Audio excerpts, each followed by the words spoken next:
Kedua, organisasi bayangan segala macam, termasuk menteri itu, coba saudara jelaskan. Terima kasih Pak Jaksa. Izinkan saya klarifikasi.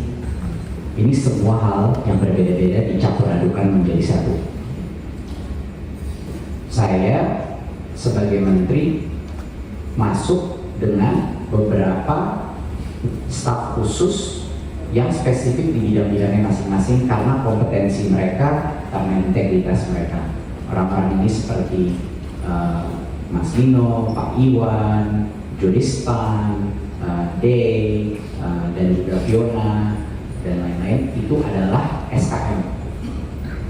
Beberapa dari SKM itu akhirnya menjadi dirjen seperti Pak Iwan yang menjadi saksi di sini.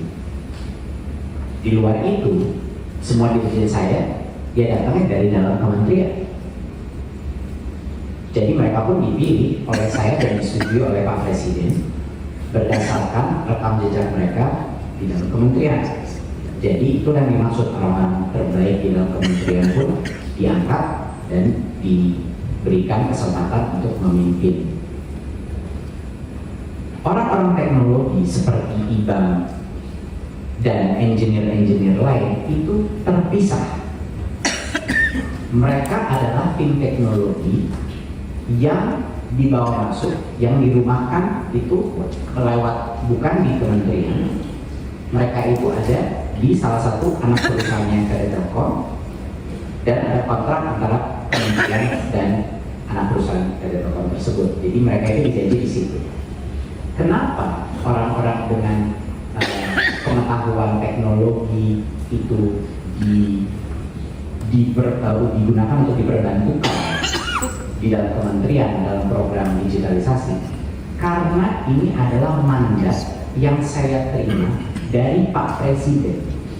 Di dalam dua ratas, di luar daripada pergantian daripada ujian nasional, asesmen nasional, Bapak Presiden di dalam ratas memutuskan bahwa digitalisasi pendidikan menjadi keniscayaan dan Kemendikbud harus membuat platform-platform aplikasi yang bisa digunakan sekolah untuk meningkatkan efisiensi, untuk mendapatkan data yang lebih baik daripada masing-masing sekolah, dan untuk memperbaiki sistem belajar pembelajaran yang ada dalam sekolah.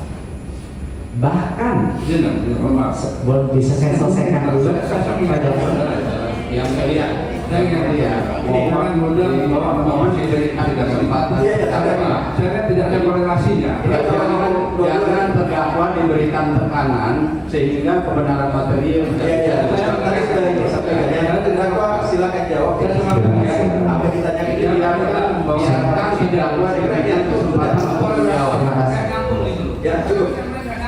Korelasinya antara presiden dan pertanyaan dulu. Mohon maaf, boleh saya pertanyaan Pak Jaksa, dan ini direkam Pak Jaksa. Iya, saya tahu direkam. Pertanyaan Pak Jaksa adalah kenapa saya membawa orang-orang dari bidang teknologi untuk membantu kementerian?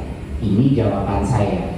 Jadi jawaban saya sangat relevan terhadap pertanyaan Pak Jaksa. Izinkan saya menyelesaikan jawaban saya ke Pak Jaksa.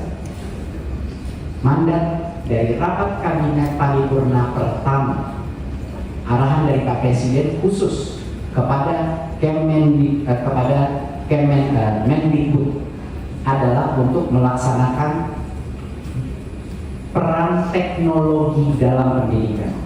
Dan pada saat itu peran teknologi bukan berartinya beli laptop, bukan apa. Yang dimaksudkan Pak Presiden dalam membangun platform adalah membangun aplikasi. Download Tribun X sekarang, menghadirkan lokal menjadi Indonesia.